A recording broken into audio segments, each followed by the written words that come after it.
Monsieur le secrétaire général, je voulais revenir un peu sur votre engagement avec le PDCI. Tout à l'heure, un confrère qui m'a précédé avait entamé la question, avait abordé plutôt la question. Vous étiez inscrit dans une plateforme de discussion avec le PDCI à l'effet de renforcer vos liens vis-à-vis du pouvoir. Est-ce à dire que, par le fait que le PDCI n'ait pas apprécié les échanges que le PDCI a eu avec le cancer et que vous êtes désolidarisé pour aller à cette rencontre? Est-ce qu'il y a une réponse au PDCI? Merci. Aujourd'hui, la question relativement à la rencontre entre le PDCI et nos camarades de la dissidence, ce n'est pas cela que nous avons reproché au PDCI. Et je crois qu'assez souvent, la lecture n'a pas été faite en tenant compte des articulations de la déclaration. Il y avait plusieurs éléments. Premier élément, on n'ait pas eu d'information préalable. Une information, ce n'est pas un avis conforme, ce n'est pas une autorisation. C'est seulement que, dès lors que vous êtes sur une plateforme ensemble, il est important de communiquer à certains égards. Le président Finguessan, en rencontrant le président Bédi, a clairement dit qu'il souhaitait que toutes les forces politiques, toutes les forces de la société civile puissent regagner cette plateforme-là. Il était donc totalement en phase avec l'adhésion des différentes structures et de composantes de cette société civile. Par contre, ce sur quoi on n'est pas d'accord, et ça il faut le dire et le répéter, on le répétera à l'envi, ce sur quoi on n'est pas d'accord, c'est qu'on concède des titres à nos camarades de la dissidence, des titres dont ils ne sont nullement détenteurs. On ne peut pas, dans la même plateforme, appeler le président du FPI, le président légal du FPI, et avoir d'autres rencontres pour reconnaître la même qualité à d'autres acteurs qui n'emportent nullement la notoriété au regard de la loi. C'est ce que nous disons. Cette démarche-là, elle est contre-productive.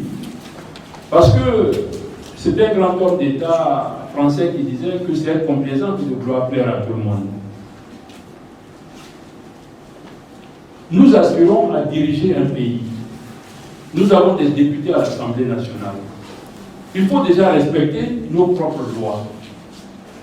Les textes au niveau du FPI, consacrés par la loi, consacrés même par certaines juridictions qui ont rendu des décisions, même en France, relativement à la question de l'euro, reconnaissent que c'est le président Pascal Affi-N'Guessan qui dirige le Front populaire ivoirien.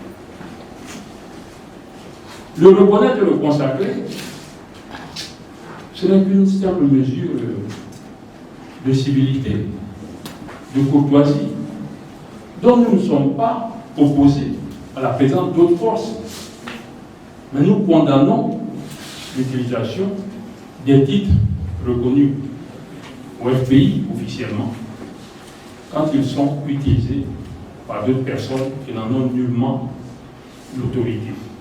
C'est tout ce qu'on a dit. C'est tout ce qu'on a dit. Sinon, nous sommes tous d'accord quand on lance une plateforme, en unissant nos forces, nous pouvons plus facilement atteindre les objectifs qui sont les nôtres. Nous avons le même adversaire à un moment donné. Nos méthodes et nos approches peuvent changer, peuvent diverger. Mais le Front populaire ivoirien est un parti qui a sa philosophie propre aussi. Nous sommes des socialistes. C'est un parti qui a gouverné et qui aspire à prendre le pouvoir d'État par la voie des urnes et appliquer son programme de gouvernement et son projet de société. Donc ce n'est pas une réponse du berger à la bergère qui nous a incité à prendre une telle démarche. Nous sommes un parti totalement responsable, donc nous ne pouvons pas rester dans cette approche-là. Nous continuons de croire que la plateforme est un instrument essentiel pour la conquête du pouvoir. Mais nous disons qu'il est temps que cette plateforme-là soit formalisée qu'elle ait des structures, qu'elle se donne les moyens de prendre des décisions dans une dynamique qui nous permet d'avancer. Nous demeurons toujours sur la plateforme, nous participons aux rencontres dans la mesure où nous sommes informés. Vous avez été l'initiateur de la plateforme avec le PDCI. Ces derniers temps, on ne vous voit plus aux côtés de vos futurs alliés. Le président Bédi même a annoncé chez Gbagbo pour bientôt. Est-ce qu'on peut s'attendre à ce que le FPI quitte cette plateforme pour faire cavalier seul? Voilà un peu ma préoccupation. Mais la plateforme, c'est un ensemble de partis autonomes qui appartiennent à des environnements idéologiques, qui ont chacun, en termes de parti, des aspirations. Un parti est créé pour conquérir le pouvoir d'État et mettre en œuvre son programme de gouvernement, son projet de société. Nous sommes tous donc des partis politiques. Chacun donc, à un moment donné, a ses objectifs, même si la finalité est la même. Le PDCI est libre de ses engagements, tout comme le FPI est libre de ses engagements.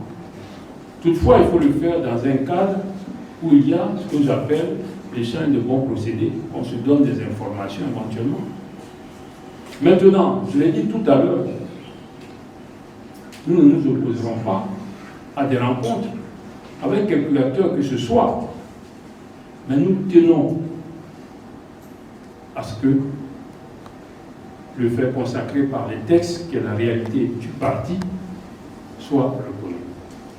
Pascal Affi-N'Guessan est le président du Front populaire ivoirien.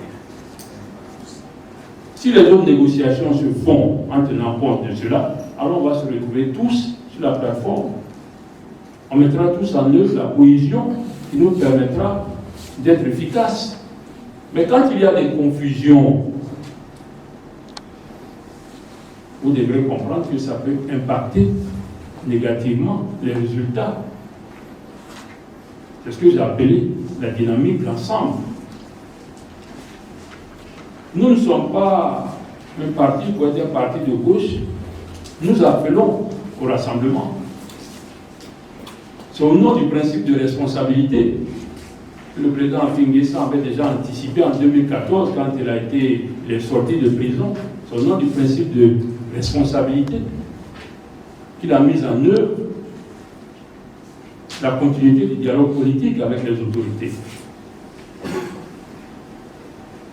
Aujourd'hui, certains acteurs parlent de réconciliation, certains acteurs parlent de rencontrer même le pouvoir, mais il faut déjà être capable de s'asseoir autour d'une table quand on parle de réconciliation. Donc le Front populaire ivoirien n'a aucunement l'intention de s'élargir d'une plateforme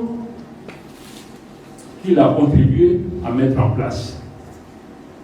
Mais il demande simplement que cet aspect-là soit respecté. On ne croit pas qu'on peut appeler au même moment Pascal Affi-N'Guessan, qui est le président du parti,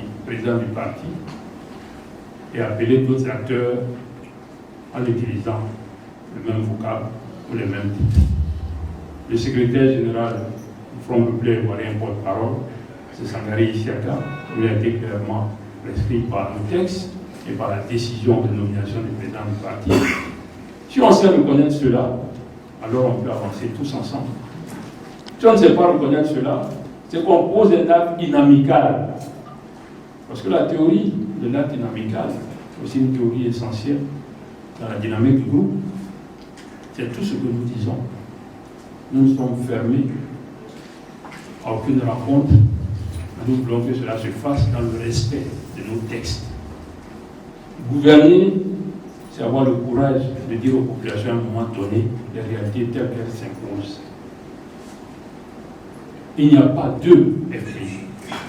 Il y a le FPI et il y a une dissidence au Front populaire ivoirien. C'est un état de fait. Mais l'état de droit est là. Les textes sont clairs. Gouverner, c'est être à un niveau de responsabilité qui fait qu'on tient compte de cet aspect-là. Et c'est pourquoi nous interpellons, même à certains égards, certains organes de presse qui créent quelquefois la confusion. Aller vers un État moderne, c'est respecter les textes. Aller vers un État moderne, c'est respecter les autorités, c'est respecter les instances. Quand bien même on peut dire ce qu'on pense. Donc nous sommes fondamentalement dans la plateforme. Nous sommes solidaires des actions qui seront menées, auxquelles nous aurons été associés. Parce que ça aussi c'est important. Il y a eu des réunions ces temps-ci, le BPCRA a participé à certaines réunions.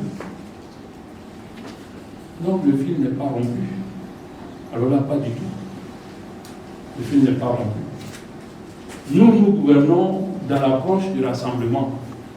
Nous ne serons pas dans les extrémismes.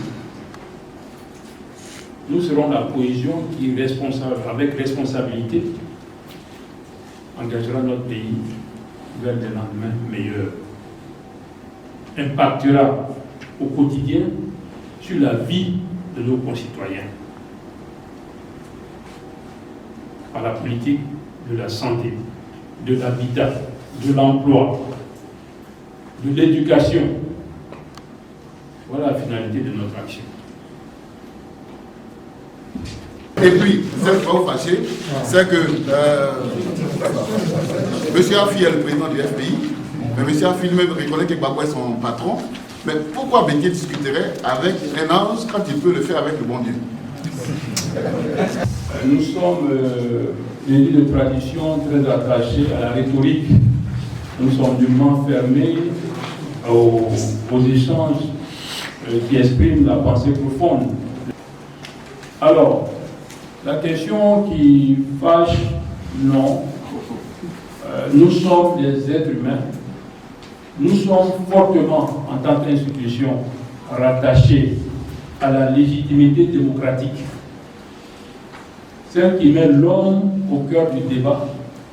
Celle qui, finalement, fait que dans la gestion des rapports entre nous, nous considérions que chacun a droit au respect, que chacun est une entité, que chacun est un être digne et un être libre. Donc nous ne sommes pas dans la lecture de l'ange, nous sommes dans la lecture de l'humain qui peut apporter des solutions. Nous sommes dans la lecture institutionnelle, celle qui voudrait que des équipes avancent et gagnent. Nous sommes dans le jeu du projet, celui qui va faire en sorte que notre société soit moderne. La légitimité charismatique, au stade où nous sommes, n'est plus suffisante. Ce sont des équipes qui gagnent, des équipes assises sur un projet, des équipes qui ont envie de modernité, des équipes qui n'ont pas envie de se focaliser sur certains aspects. Donc nous souhaitons bon vent à tous ceux qui ont d'autres projets. Aller saluer une personnalité dans un certain environnement, à un certain moment donné, n'est pas un signe qui, au niveau du FPI, va nous inspirer une quelconque crainte. Nous souhaitons tout simplement que progressivement, chacun comprenne que dans cette action-là, nous devons agir dans une sorte de dynamique. Nous devons agir avec responsabilité. Que la finalité, c'est le développement de notre pays. La finalité, c'est emprunter les axes de modernité. La finalité, c'est de comprendre, en tant que socialiste, que c'est l'humain qui est au cœur de l'action. Voilà ce que je voulais donc dire et vous remercier pour cette contribution-là.